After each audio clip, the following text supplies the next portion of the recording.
ആ പേര് കൂടി കേട്ടപ്പോൾ റിച്ചുവിൻ്റെ മുഖം ദേഷ്യം കൊണ്ട് നിറഞ്ഞു. അവൻ അവളെ തന്നെ നോക്കി അങ്ങനെ ഇരുന്നു. ഇടിവെട്ടേറ്റവൻ്റെ തലയിലാണല്ലോ തമ്പുരാനെ പാമ്പ് കടിച്ചത്. സൂര്യൻ്റെ നോട്ടം സ്ത്രീയിലും റിച്ചുവിലുമായി വന്നു നിന്നു. സൂര്യൻ നോക്കുമ്പോൾ റിച്ചുവിൻ്റെ മുഖം ദേഷ്യം കൊണ്ട് വലിഞ്ഞു മുറുകിയിരിക്കുകയാണ്. ഇപ്പോൾ അവളെ കയ്യിൽ കിട്ടിയാൽ തല്ലിക്കൊല്ലുമെന്നുള്ള കാര്യം ഉറപ്പാണ്. എടാ എടാ റിച്ചു, പിള്ളേർ പറഞ്ഞത് ശരിയാട്ടോ. ഇതൊരു മലർമിസ്സാണ്. ഒരു ജോർജ് ആവാൻ എനിക്ക് മനസ്സുണ്ട് കേട്ടോ. മിണ്ടാതിരിക്കടാ വരുണേ, അല്ലെങ്കിൽ നിന്റെ കാര്യത്തിൽ ഇപ്പം തീരുമാനമാകും. നീ ഒന്ന് പോയടാ സൂര്യ, ഞാൻ പറയും. കാരണം ഇതുപോലൊരു മലർമിസ്സിനെ ഈ കോളേജിൽ ഇനി വേറെ കാണില്ല മക്കളെ.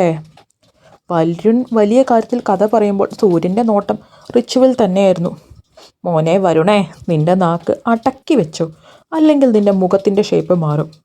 ഒന്ന് പായടാ. എന്നാലും ടീച്ചറുടെ ഡീറ്റെയിൽസ് എവിടെ നിന്ന് കിട്ടുമെന്നാ? കല്യാണം കഴിഞ്ഞതാണോ എന്നൊന്ന് അറിഞ്ഞാൽ മതിയായിരുന്നു. കണ്ടിട്ട് കെട്ടിയതാണെന്നൊന്നും തോന്നുന്നില്ല. വരുൺ ആ ടോപ്പിക്ക് വിടാൻ തയ്യാറാകാത്തതുപോലെ വീണ്ടും വീണ്ടും അതേക്കുറിച്ച് തന്നെ സംസാരിച്ചു കൊണ്ടേയിരുന്നു. സ്ത്രീയാണെങ്കിൽ ഗൗരവത്തിൽ ക്ലാസ് എടുക്കുകയാണ്. ഒരിക്കൽ പോലും അവളുടെ നോട്ടം റിച്ചുവിലേക്ക് എത്തിയിരുന്നില്ല. അറിയാതെ പോലും ആ നോട്ടം അവിടേക്ക് പോയാൽ തനിക്ക് ചിലപ്പോൾ ആ മുഖഭാവം സഹിക്കാൻ പറ്റിയെന്ന് വരില്ല. അതുകൊണ്ട് തന്നെ അവൾ അങ്ങോട്ട് നോക്കാൻ പോയില്ല. തൻ്റെ ജോലി അതുമാത്രമായിരുന്നു അവളുടെ ചിന്ത. ശ്രീഭദ്ര വരുൺ, ശ്രീമോളെ എന്ന് വിളിക്കാല്ലേ? പെട്ടെന്നാണ് എല്ലാവരെയും ഞെട്ടിച്ചുകൊണ്ട് റിച്ചുവിൻ്റെ കൈ ശക്തമായി ടേബിളിൽ പതിഞ്ഞത്.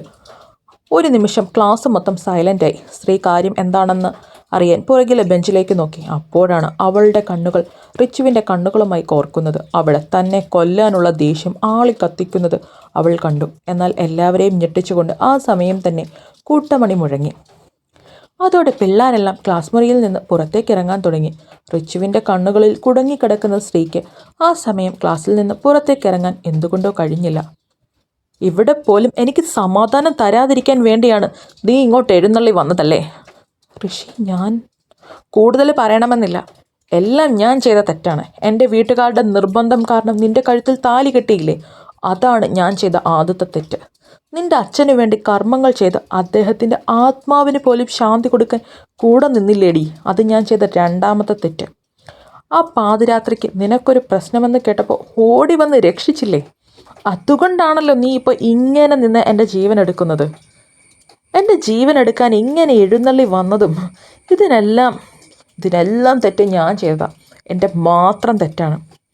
അവൻ്റെ വായിൽ നിന്നും വീഴുന്ന വിഷവാക്കുകൾ കേട്ട് തകർന്നു നിൽക്കാൻ മാത്രമേ ആ സമയം അവൾക്ക് കഴിഞ്ഞുള്ളൂ. കണ്ണിലൂടെ ഒഴുകുന്ന കണ്ണുനീർ തുടച്ചു മാറ്റാൻ പോലും കഴിയാതെ അവൻ്റെ വാക്കുകൾക്ക് മുൻപിൽ അവൾ സ്തംഭിച്ചു നിന്നുപോയി. നീ എന്തൊക്കെയാടാ വിളിച്ചു കൂവുന്നതെന്ന് വല്ല പിടുത്തവുമുണ്ടോ? അവസാനം വായിൽ നിന്ന് പോയ വാക്കുകളൊന്നും തിരിച്ചെടുക്കാൻ പറ്റാതാകും റിച്ചു. നീ ഒന്ന് പോടാ സൂര്യ. നീ കൂടുതൽ ഇവളെ സപ്പോർട്ട് ചെയ്യാൻ നോക്കണ്ട സൂര്യ.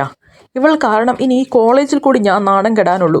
ഈ കുരിശൻ്റെ ഭാര്യയാണെന്ന് ആ സനൂപും കൂട്ടരും എങ്ങാനും അറിഞ്ഞാലുണ്ടല്ലോ, പൂർത്തിയാകും എല്ലാം കൊണ്ടും. അവന്മാരുടെ മുൻപിൽ എൻ്റെ ഇമേജ് ആകെ തകർത്ത് തരിപ്പണമാകൂടാ. അതെന്താ നിങ്ങൾക്കാർക്കും മനസ്സിലാവാത്തത്? എൻ്റെ റിച്ചു, അതിന് നിൻ്റെ ഭാര്യയാണെന്ന് ആരും അറിയാതിരുന്നാൽ പോരെ? നീ പോടാ. ഇവൾ ഇവിടെയും എന്നെ നാണം കെടുത്തും. എൻ്റെ ജീവിതം മുടിപ്പിക്കാൻ അവതരിച്ചതാ ഇവള്. അല്ലായിരുന്നെങ്കിൽ എൻ്റെ വീട്ടിൽ ഇങ്ങനെ വലിഞ്ഞു കയറി നിൽക്കുവോ? എങ്ങോട്ടെങ്കിലും ഇറങ്ങിപ്പോക്കൂടെ?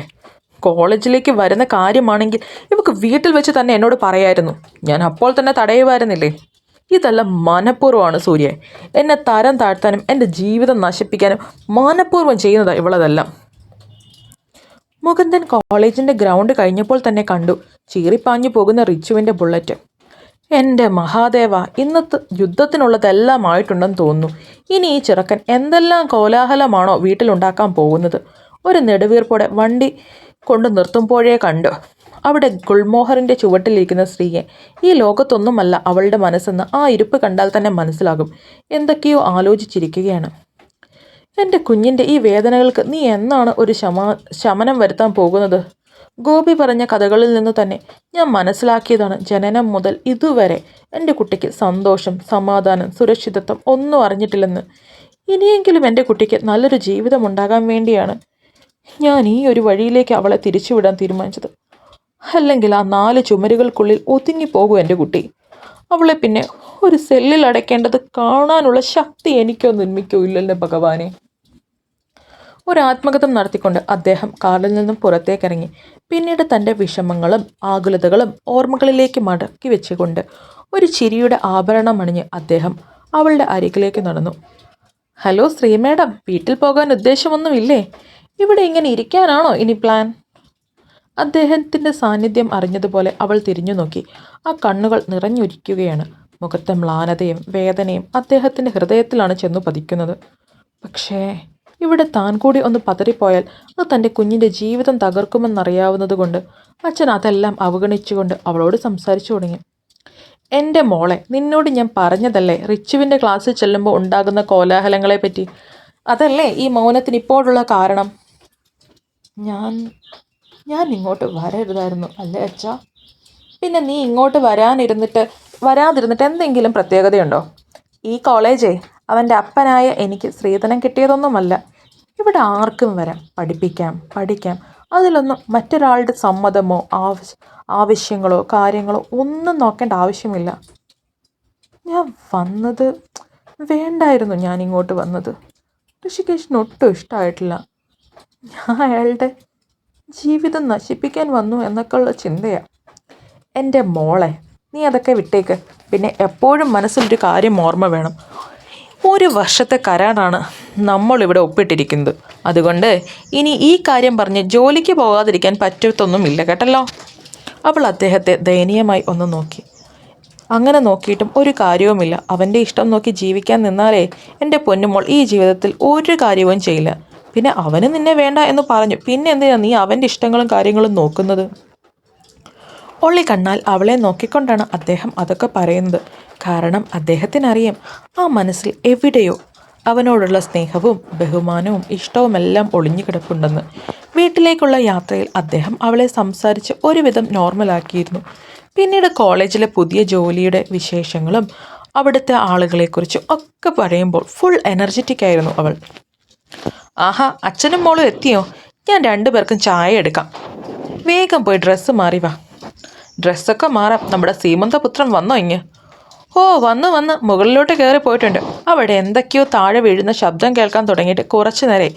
കാര്യങ്ങളുടെ ഏകദേശ വകുപ്പ് അറിയാവുന്നത് കൊണ്ട് ഞാൻ അങ്ങോട്ട് പോയില്ല. അതെന്തായാലും നന്നായി. താനിപ്പോൾ അങ്ങോട്ട് പോകണ്ട. കുറച്ച് കഴിയുമ്പോൾ ഡൈനിങ് ഹാൾ ഒരു കുരുക്ഷേത്ര ഭൂമിയാകാനുള്ള എല്ലാ ലക്ഷണങ്ങളും ഞാൻ കാണുന്നുണ്ട്. അതുകൊണ്ട് കട്ടയ്ക്ക് കൂടെ നിന്നേക്കണം. അത് പറയേണ്ട കാര്യമുണ്ടോ മുകുന്ദേട്ടാ? അവൻ്റെ അഹങ്കാരം നമ്മൾ ഇന്നു തന്നെ ഒതുക്കില്ലേ? അതുമാത്രമല്ല, വെറുതെ വേറൊരു കുരുക്ഷേത്രത്തിനുള്ള ചാൻസ് കൂടിയുണ്ട്. ഇത്രയും നേരമായിട്ട് നമ്മുടെ മൂത്ത മകൻ്റെ ഭാര്യയ്ക്ക് തിരിച്ചിങ്ങോട്ട് എഴുന്നള്ളാനുള്ള ഫ്ലൈറ്റ് കിട്ടിയില്ല. എൻ്റെ നിമ്മി, ഇന്നലെ തന്നെ തന്നോട് ഞാൻ പറഞ്ഞില്ലേ, പുകഞ്ഞ കൊള്ളി പുറത്ത്. ആ കൊച്ചിൻ്റെ കാര്യങ്ങളിൽ നമ്മൾ കൂടുതൽ ഇടപെടാതിരിക്കുന്നതാണ് നല്ലത്. പിന്നെ ഉണ്ണിയുടെ പ്രായം 21 അല്ല 31. അവൻ ഏതാണ് നല്ലത് ചീത്തയെന്ന് തിരിച്ചറിയാനുള്ള പ്രായവും പക്വതയുമുണ്ട്. അവൻ്റെ ജീവിതം എങ്ങനെ കൊണ്ടുപോകണമെന്ന് അവനറിയാം. എന്താണെന്ന് വെച്ചാൽ നടക്കട്ടെ. അതിൻ്റെ അവസാനം എത്തുമ്പോൾ നമുക്ക് നോക്കാടൂ. അങ്ങനെ പുകഞ്ഞ കൊള്ളി പുറത്താക്കാൻ പറ്റുന്ന ഒരവസ്ഥയിലല്ല നമ്മുടെ കുടുംബം ഇപ്പോൾ നിൽക്കുന്നത് ഏട്ടാ. എല്ലാം പഴയതുപോലെ ഒന്ന് ബാലൻസ് ആകണമെങ്കിൽ നമ്മൾ തന്നെ വിചാരിച്ചേ മതിയാകൂ. റിച്ചുവിൻ്റെയും ശ്രീയുടെയും ഈ പിണക്കവും രീതികളും ഒത്തിരി അങ്ങ് നീണ്ടുപോയാൽ പ്രശ്നമാകും. നമുക്ക് നോക്കാടൂ. എന്തായാലും ഡ്രസ്സ് മാറി വരട്ടെ. ചായ കുടിച്ചുകൊണ്ട് ബാക്കി സംസാരിക്കാം. ആഹാ, തമ്പുരാട്ടിക്ക് ഇങ്ങോട്ടുള്ള ഫ്ലൈറ്റ് കിട്ടിയിരുന്നോ? ഞാൻ ഓർത്തു ഇന്നും കാണത്തില്ലെന്ന്. എൻ്റെ അമ്മ, നടന്നതെല്ലാം ഞാൻ ഇന്നലെ തന്നെ പറഞ്ഞതല്ലേ. പിന്നെന്തിനാ അവൾ കയറി വരുമ്പോൾ തന്നെ ഒരു തുടക്കം കുറിക്കുന്നത്? ദേ ഉണ്ണി, നിനക്ക് പ്രായമായി എന്നൊന്നും ഞാൻ നോക്കത്തില്ല. നല്ല ചാട്ടകം വെച്ച് 2 പൊട്ടിക്കും ഞാനങ്ങ്. നിനക്ക് നിൻ്റെ ഭാര്യ വലിയ തമ്പുരാട്ടിയൊക്കെ ആയിരിക്കും. അതൊന്നും ഇവിടെ നടപ്പാകത്തില്ല. എവിടെയെങ്കിലും പോകുന്നുണ്ടെങ്കിൽ കൃത്യസമയത്ത് വീട്ടിലെത്തിയിരിക്കണം.